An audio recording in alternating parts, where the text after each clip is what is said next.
दोस्तों की हाल चाल ने जनाब, तुसी देखते पे हो अपना देश पंजाब टीवी ते मैं तुहाडा मेज़बान मोहम्मद नदीम खरल। सब तो पहले अपने चैनल को करना है सबसक्राइब ते बेल आइकन ते क्लिक करना है एक अच्छी ते बेहतरीन वीडियो का नोटिफिकेशन हमेशा इस तरह वीरों को मिलता रहे, वीर वेखते रहन।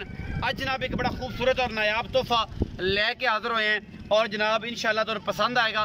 बच्ची है साहिवाल फ्रिजन का क्रॉस है, माशाल्लाह बड़ी खूबसूरत मगर भी बच्ची है इंपोर्टेड और जनाब एक कल सुई है, घरेलू जानवर है माशाल्लाह बड़ा नायाब और बड़ा खूबसूरत। ये जी पिछे बच्ची है और पैर चिट्टे ने बच्ची दे, बाकी सारी लाल है और जनाब इनू चारे पैरों जो पंज कल्याण भी कह सकते हैं, वरना गाँव पंज कल्याण होंगे नहीं। फिर बेली आते हैं कि यार नदीम नहीं नहीं ये तो तू गलत गल कर दी थी। बच्ची मूँह 6 दिन दे पहला सुआ जनाब सुई है और जनाब मगरे दी बच्ची है। इस टाइम की गल है की बात है, कैमरामैन सारा बच्ची विखाओ जी, तसल्ली कराओ। दो बच्चियां ने जी, दो गाई ने अल्लाह के खास फजल नाल, बरीक पूरी, जात पूरी, नस्ल पूरी माशाल्लाह। ये पहलन बच्ची हो के खान बड़ा सुथरा और जनाब बड़ा खूबसूरत बड़ा आउट क्लास दाना माशाल्लाह कढ़ के लिया भराओं वास्ते। ना इनू गर्मी नाल, ना इनू सर्दी नाल, ना इनू ठंड नाल, ना इनू ताप नाल, ना किसी गल नाल। हरनी वर्गी जनाब माशाल्लाह बड़ी खूबसूरत बच्ची अल्लाह के फजल नाल, मगर भी बच्ची आ भी बच्ची पहला सुबह जनाब सोई है कल। चौलस्तानी फ्रीजन ते साहिवाल का क्रॉस है, धुन तो नजर आ रहा होना है, लेकिन चीज़ बड़ी नायाब है, बड़ी खूबसूरत है अल्लाह के खास फजल नाल माशाल्लाह बड़ी सऊ ते बड़ी असील ये बच्ची तुहाडे वास्ते लैके हाजिर होए हैं। इंपोर्टेड माल है और बड़ा साफ सुथरा, जिन्हें दिल करे आके तसल्ली करके जनाब ये डंगर ले जा सकता है। कैमरे की निगाहों में लुक वाइज हर चीज़ पूरी गारंटी नाल दिखाई दी है माशाल्लाह, फिट फिट बाहर कड्डी फिरदी है, गल्लां नहीं ने अल्लाह के फजल नाल कम ने और इंशाल्लाह कम करके दिखाई देने। बाकी लेने देने हमेशा इस तरह मुकद्दर होंगे ने। अपना देश पंजाब टीवी ने हमेशा अनमोल खूबसूरत और आउट क्लास ते लवली जानवर हमेशा दिखाए ने, जिन्हों के विच कोई दो राय नहीं होती। चाचा जी आओ जरा नबेड़िए। अच्छा अस्सलाम वालेकुम जी, की हाल है जी बुजुर्गो? तबीयत से ठीक है?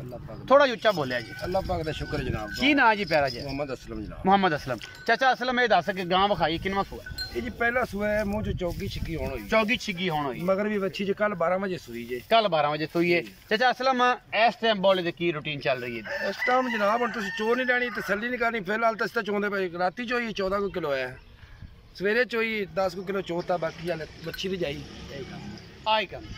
अच्छा ये दसो कि इस टाइम टोटल जो दुध आप सज्जन को भरा आ जाए तो कितना चुआ देंगे?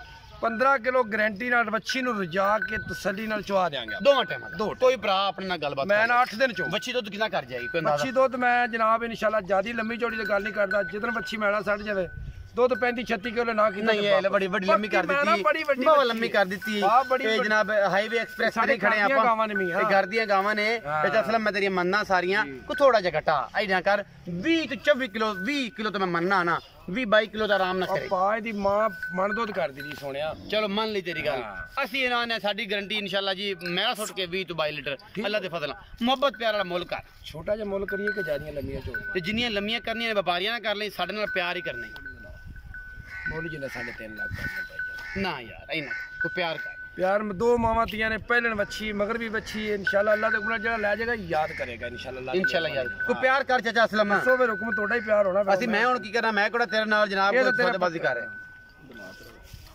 5000 छड़ देंगे। मर गए अभी 5-5 सारे ठग छड़ देने को प्यार कर। अच्छा पाउंड जिवें तू करनी कर ले, मैं की करनी, मैं घरे बननी है। अच्छा भरा ने लेनी 40 दी चंगी लगे 3,40,000 रुपया जनाब एदा मुल करदे ने। विचों कोई लाड़ प्यार हो जाए, कोई भरा आ गया आ जाएगा तो किराया शराया छुट जाएगा, किराया शराया छुट जाएगा, मुहब्बत प्यार हो जाएगा। 3,40,000 रुपया डिमांड करते हैं। ये लाड़ प्यार ले जाओ जी, पर लाड़ प्यार भी हो जाएगा। अपना बहुत सारा ख्याल रखा जी माशाल्लाह। 2 बच्चियां ने, 2 गाई ने, जिन्हें कोई वादा घाटा नहीं। बाकी वीडियो अच्छी लगे तो वीडियो लाइक शेयर कमेंट जरूर करें, अपनी राय जरूर आगाह करें। पाकिस्तान जिंदाबाद, पाक आर्मी हमेशा।